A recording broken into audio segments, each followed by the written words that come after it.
देश के प्रधानमंत्री नरेंद्र मोदी आज कनाडा में G7 समिट में हिस्सा लेंगे।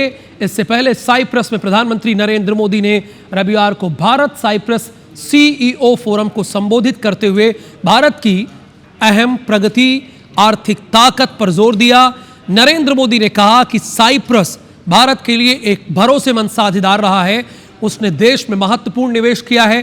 कई भारतीय कंपनियों ने साइप्रस में अपनी उपस्थिति भी स्थापित की है, जिसे यूरोप के प्रवेश द्वार के रूप में देखा जाता है। प्रधानमंत्री नरेंद्र मोदी ने कहा कि साइप्रस लंबे वक्त से हमारा भरोसेमंद साझेदार रहा है और यहां से भारत में महत्वपूर्ण निवेश हुआ है। कई भारतीय कंपनियां भी साइप्रस आई हैं। एक तरह से साइप्रस को यूरोप का प्रवेश द्वार के रूप में देखा जाता है।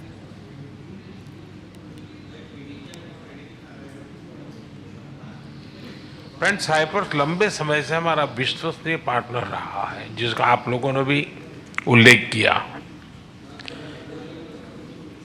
और भारत में यहां से उल्लेखनीय निवेश भी हुआ है। कई भारतीय कंपनियों ने भी साइप्रस में,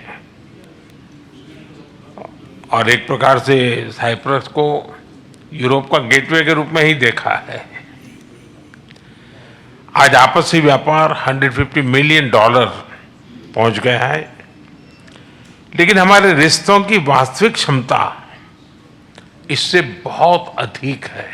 कनाडा के प्रधानमंत्री के निमंत्रण पर हमारे देश के प्रधानमंत्री नरेंद्र मोदी शिखर सम्मेलन में जाएंगे। इससे पहले साइप्रस पहुंचे प्रधानमंत्री नरेंद्र मोदी ने रविवार को भारत साइप्रस सीईओ फोरम को संबोधित करते हुए भारत की अहम प्रगति और आर्थिक ताकत पर जोर दिया। यानी भारत की प्रगति और आर्थिक ताकत पर जोर दिया। नरेंद्र मोदी ने कहा, साइप्रस भारत के लिए एक भरोसेमंद साझेदार रहा है। उसने देश में महत्वपूर्ण निवेश किया है।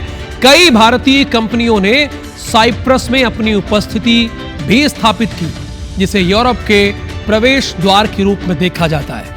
प्रधानमंत्री मोदी ने कहा कि साइप्रस लंबे वक्त से हमारा भरोसेमंद साझेदार रहा है और यहां से भारत में महत्वपूर्ण निवेश हुआ है।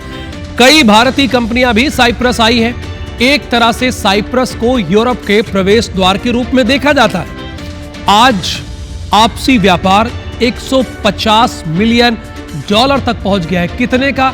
अगर कोई आपसे सवाल पूछ ले तो मैं चाहता हूं कि हमारे मध्य प्रदेश और छत्तीसगढ़ के दर्शक स्मार्ट रहे।